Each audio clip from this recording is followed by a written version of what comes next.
hijo de puta de Maxi Biancucci, así con toda la letra de la palabra, porque si calentás a una hinchada, la hinchada te va a responder. Evidentemente, Maxi Biancucci, que se hizo el picante, que subió una foto diciendo que Guaraní copó la Arboleda, mostrando una foto de la preferencia que no estaba llena. Mejor dicho, de la platea. Pero Guaraní copó la platea, o sea no, Guaraní copó la preferencia y copó la gradería, cosa que Maxi Biancucci evidentemente no mostró. Si los de Guaraní decían, vamos todos a la platea y dejemos preferencia y dejemos gradería vacío, Maxi Biancucci iba a limitarse a sacarle la fotita a la gradería, a la parte que dejemos vacía. Entonces Maxi Biancucci, dejate de joder, sabés que somos la tercera potencia y sabés en cada post que haces que le tirás a alguien. Porque si supuestamente no existimos, no estarías tirándonos tantos posts, hermano. Sabés que te duelen nuestras críticas. Encima sos un hijo de puta, porque le agarrás, decís, bueno, Cerro Olimpia. Le tiro a Cerro, me putean los cerristas. Le tiro a Olimpia, me tiran los olimpistas. Bueno, no me voy a aguantar porque soy un cagón de mierda. Le tiro a Guaraní, ya está bien. La hinchada te va a responder igual. La hinchada te respondió. Y si verdaderamente no existíamos, te la íbamos a dejar pasar. Íbamos a seguir adelante con nuestras vidas y no te íbamos a empezar a hablar como te hablamos. Y evidentemente si algo pasó, por eso es que nos terminaste tirando la puta mierda respuesta esa de la foto de la preferencia que ni siquiera estaba vacía. Si vos veías el partido, se veían permanentemente imágenes de Tigo Sport donde estaba la preferencia llena, donde estaba la gradería llena. A pesar de la lluvia, la gente no se fue, la gente siguió alentando.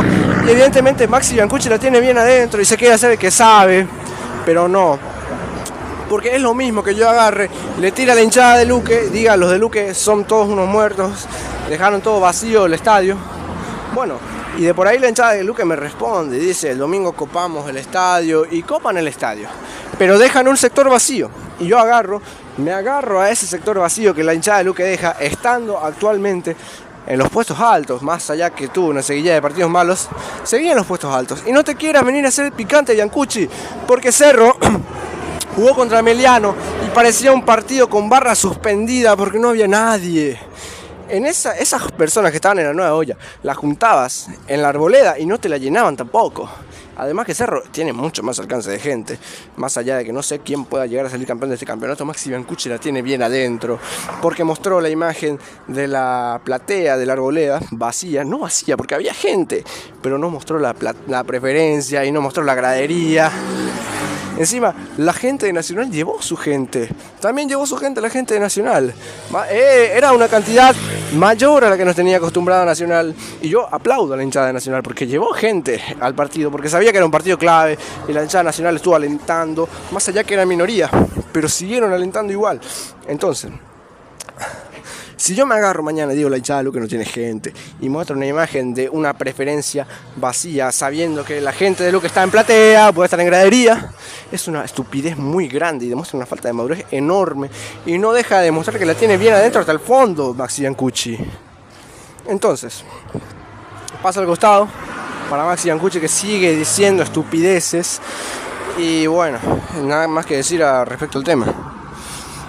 Porque encima me daba bronca, porque Cerro tampoco es que haya llenado la nueva olla contra Meliano estando segundo, que ganaba y quedaba en la punta.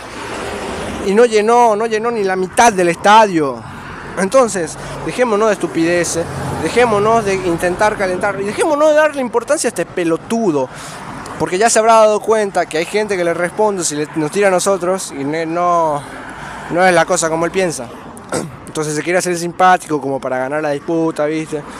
Es un boludo de primera categoría Maxi Biancucci. Dejemos de darle tanta importancia a ese muerto. Bueno, siguiendo con el partido, como te dije, Nacional muy superior el primer tiempo, nos entraba muy fácil, tuvo muchas por abrir el marcador, más allá de que hubo un penal que para mí era penal para Guaraní y no cobra el árbitro.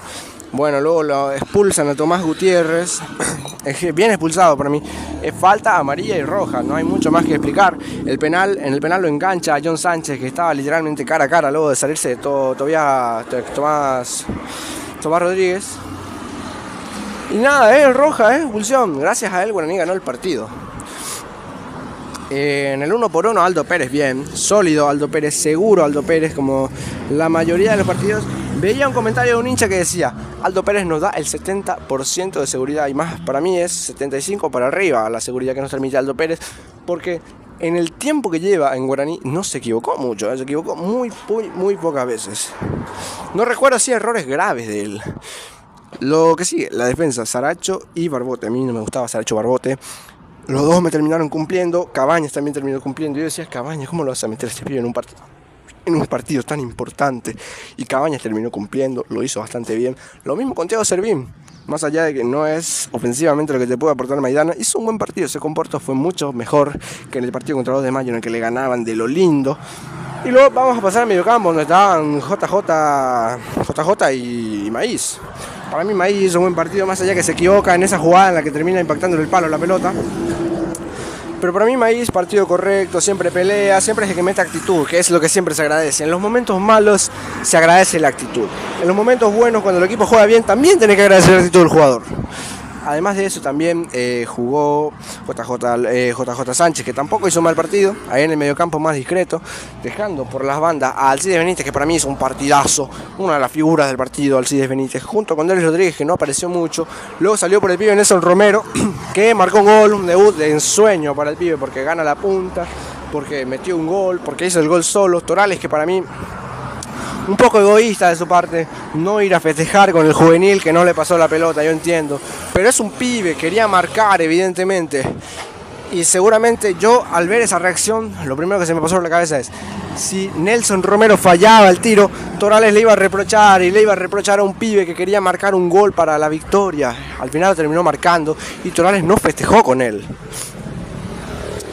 Los dos de arriba, Ramírez, que hizo un partidazo, fabricó un pase gol prácticamente para Sánchez y marcó el penal que le terminan cometiendo. Luego marcó una asistencia para el gol de Nelson Romero, más allá de que Nelson Romero hace mucho. El cambio de frente que mete Iván Ramírez es espectacular. Y como digo, no fue un buen partido de Fernando Fernández, que hizo lo suyo, está ganando ritmo, pero nosotros sabemos que cuando Ferfer está bien las cosas son diferentes. Así que eso. No sé qué más me falta, ya hablé de Torales, ya hablé de Romero.